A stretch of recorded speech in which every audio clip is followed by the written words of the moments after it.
It's lovely to see you all here. And I know that some of you were here in the session that we had a little while earlier, a couple of months ago. And so I'm glad that you found time to come back again. But I'm also seeing new friends who've come, so happy to see you all. And I'd like to take it a little bit further into how Rajayoga meditation deals with all of this. I want to specifically talk about the way meditation helps us in various areas of our life. And I'm thinking about three aspects in particular: myself, and then relationships, and then thirdly, the task, the work that we are engaged in. And I know that for myself, my journey into Rajayoga began because I was curious about what's going on inside. How does personality work? Where do my thoughts and feelings come from? How does all this fit in together? And of particular interest to me at that time was, how does conscience work? And how come different people have different consciences? And what is right, what is wrong? All of these were things that I was thinking about, and I had the space and time because I'd taken time out from university to spend time in India. And while I was there for a few months, something within the atmosphere of India must have touched me. And I knew the Brahma Kumaris because my mother, grandmother were connected and were meditators. And I knew the people there, Dadi Janki. And of course, many of you here knew Dadi Janki also. So I went knocking on her door to find out more. And it was fascinating to discover that just simply by going inside with a little bit of guidance, you're actually able to understand what's going on inside of you. And most importantly, not just to know all of this, but understanding your identity in a different way. And I imagine that most of you don't have an identity crisis. You know who you are, you know what you're doing, you know what you're engaged in, you know your purpose, so all of that is pretty clear, I suspect. But when I was 18 and trying to see how the West and East fitted together and worked together, it was a very important question for me, identity. And when I understood that identity is not dependent on the color of skin, it's not dependent on gender, it's not dependent on age or profession or possessions or position. Identity is something quite separate. And making that discovery was highly beneficial. And it gave me a very solid foundation with which to begin my spiritual journey. And so the discovery was that there's a being inside, not just this being that I can see and it can be measured, the height, the weight, all of that can be accounted for. But there is something that is not tangible, but is real. And Mike did that lovely exercise at the start. Physically you're here, but where is your mind? Your mind has gone off somewhere else. And so trying to catch hold of that and connect with that inner being. I found that as I practiced this awareness of the being that I am within, the non-physical being, I found that I was able to watch my thoughts.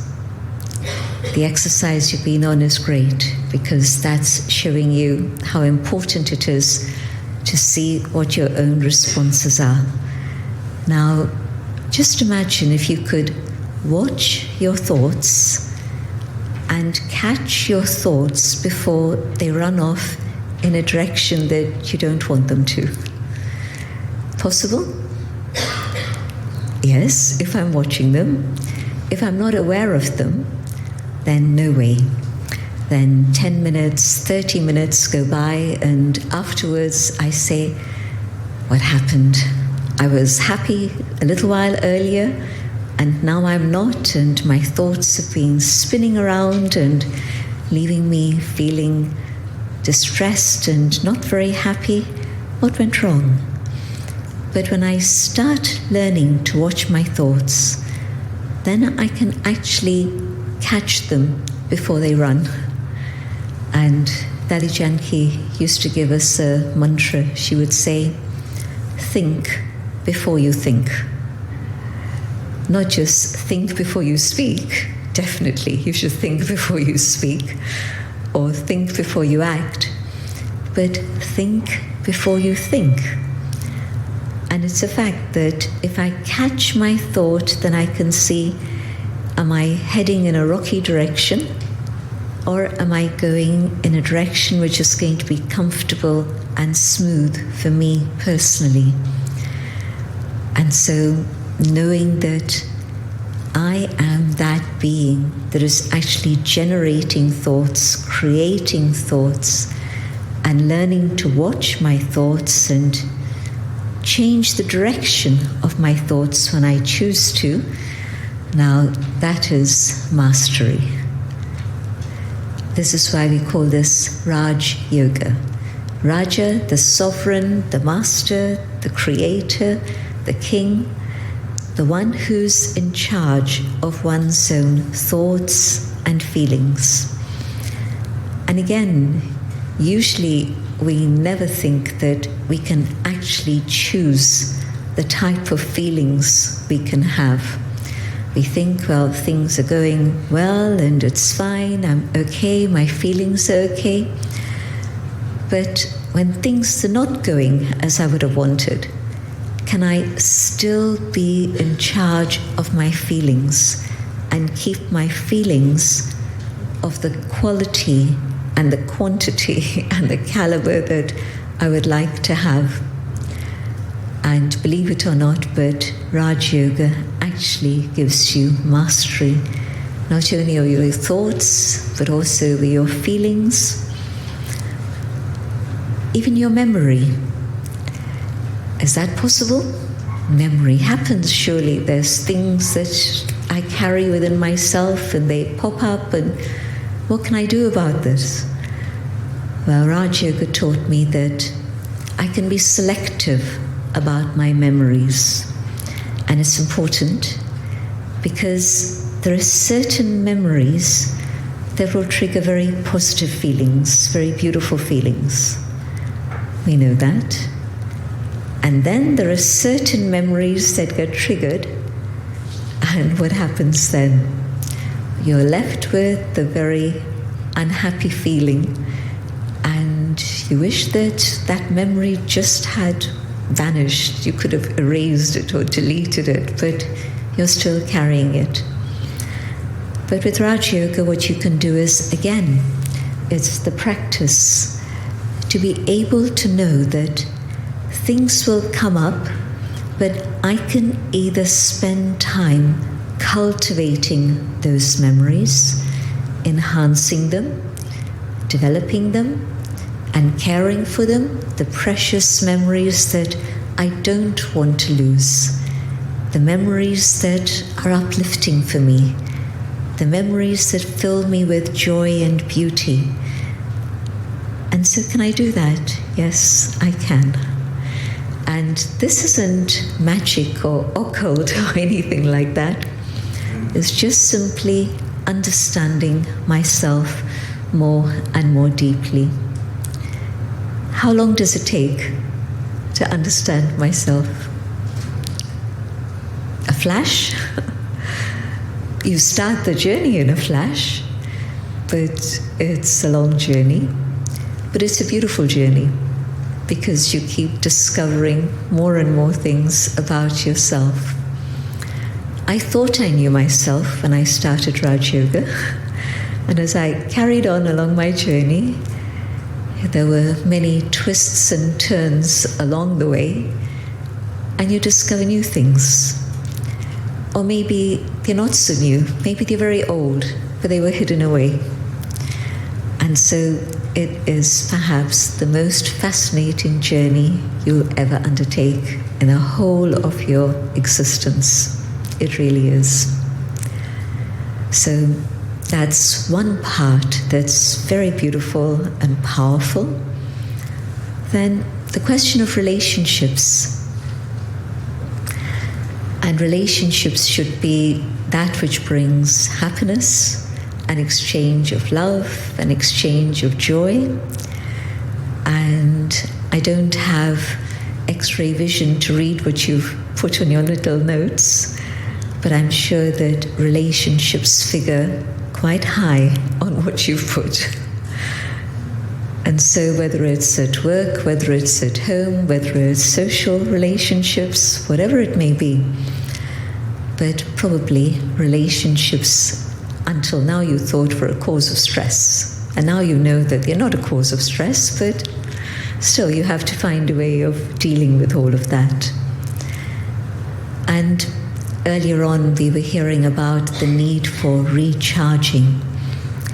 What happens is when I take time for myself, to understand myself, and to enhance that aspect of myself that I wish to, and to be able to transform the aspects that I know I want to,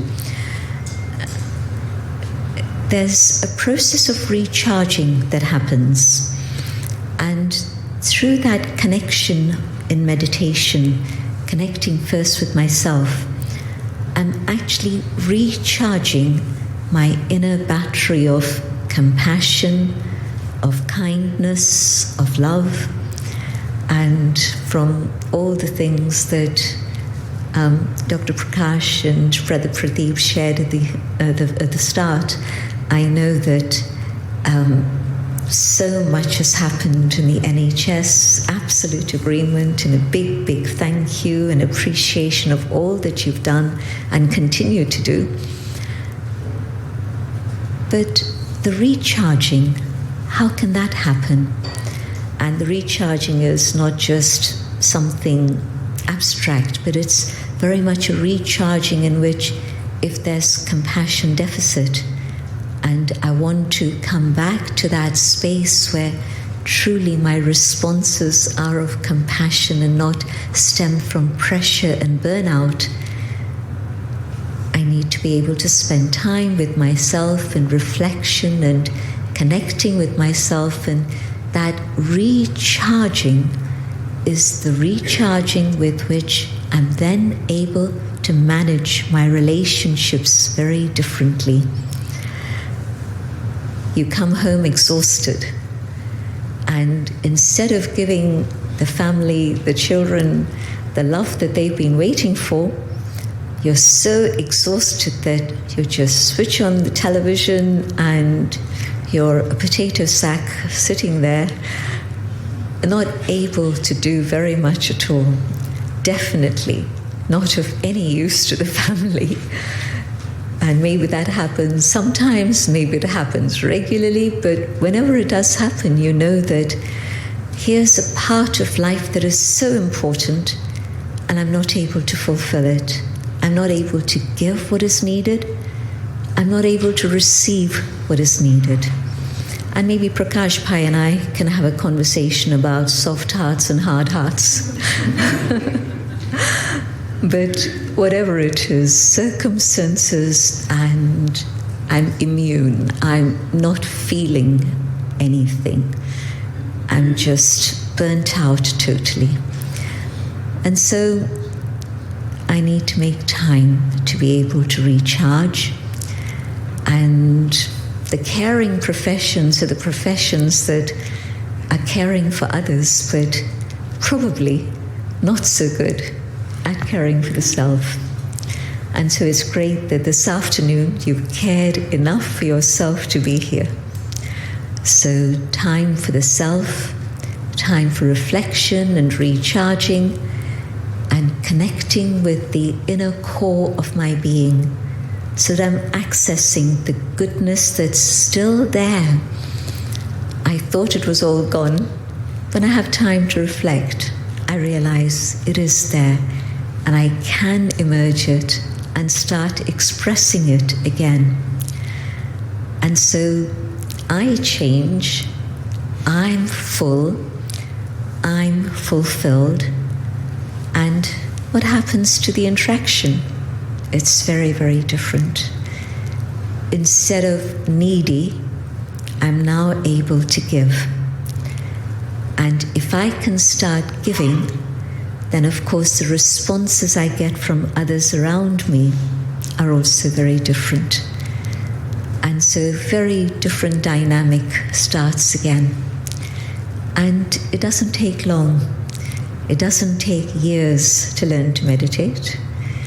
It can take just a few minutes.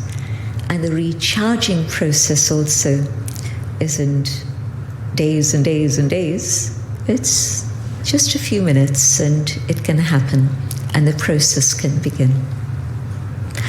So for the self, to know myself, then in terms of family and other relationships, to be able to have something within myself that I can offer and give rather than take. And if relationships are working out in this way, in which there's greater and greater harmony and greater understanding, then whatever is the task is going to be easy to fulfill. It's not the task that is so difficult usually, it's the challenges with each other that make the task more difficult. But if relationships are smooth and easy, things happen seamlessly.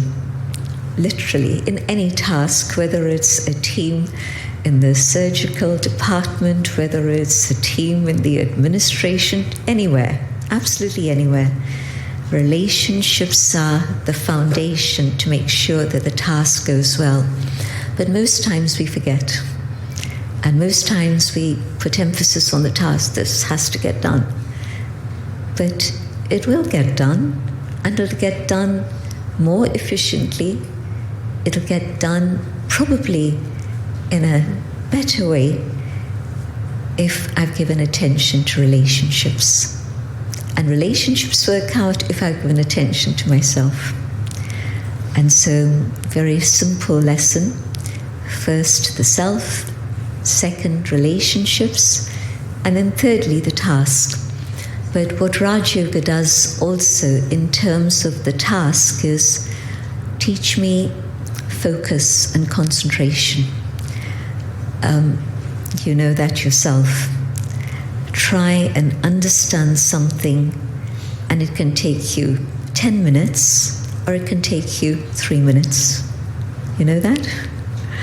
Your mind is wandering all over the place and you're trying to focus, but you're too exhausted to concentrate, and it's taking a long time. But if I can focus and be clear, 3 minutes and I get it and I know what I need to do. And so really, Rajayoga meditation is not a luxury at this period in history. Rajayoga meditation is absolutely vital to survive and thrive. Not just survive. Some would probably say we're managing, we're surviving.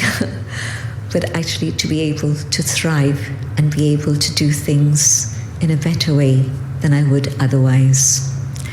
So, very simple, very brief introduction to Rajayoga meditation, but maybe also just a few minutes for an experiment so that you can see how easy it is. You don't have to sit on the floor. You don't have to stand on your head. But yeah, let the body sit balanced, so that when the body is balanced and the back is straight, you're more likely to be still. And it's fine to move and run around, but when I want to meditate, it helps to let the body be comfortable and still. And I'll speak my own thoughts as I reflect and invite you to follow these ideas.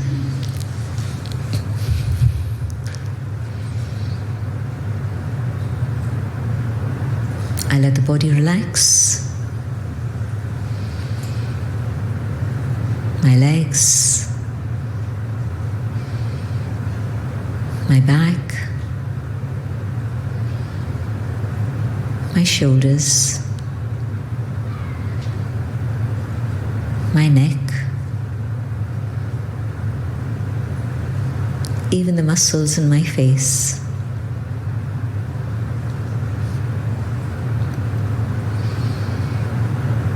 And I go on an inner journey.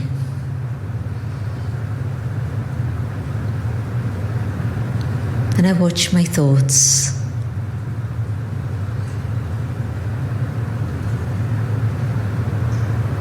And I select one thought, the thought of peace.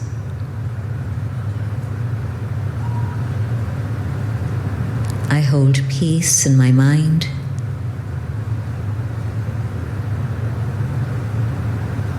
And as I hold this, I become aware of a feeling of peace.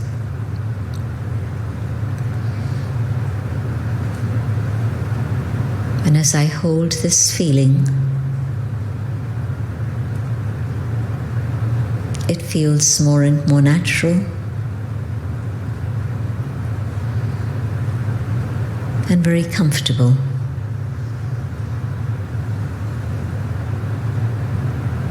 I realize that peace is within myself. It's not out there. Peace is who I am.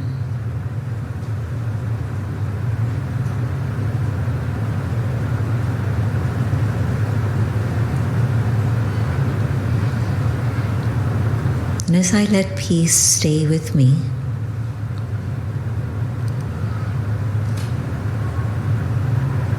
peace opens the door to the treasures that I carry within.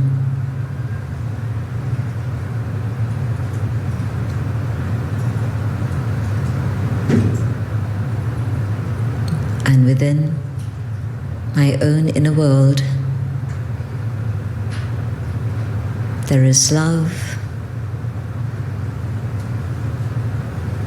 there is truth, there is kindness, there is compassion.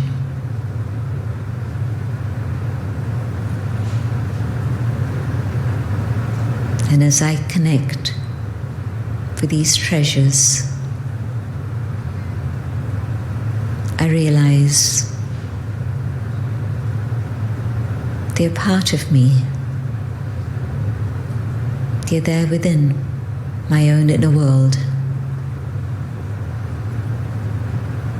And I simply have to connect with myself to be able to experience these.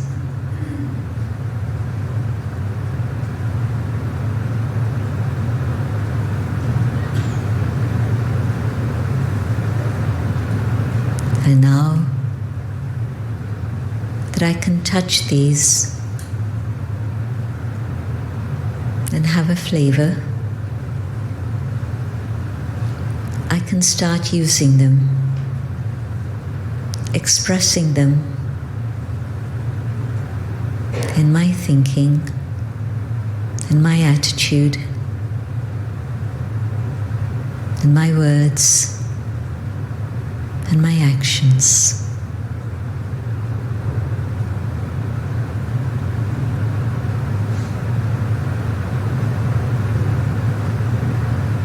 I resolve to stay connected with myself so that these qualities are always available for me.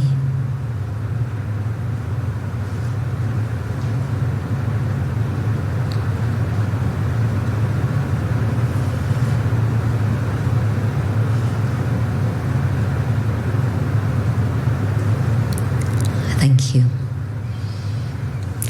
Om Shanti. A greeting of peace.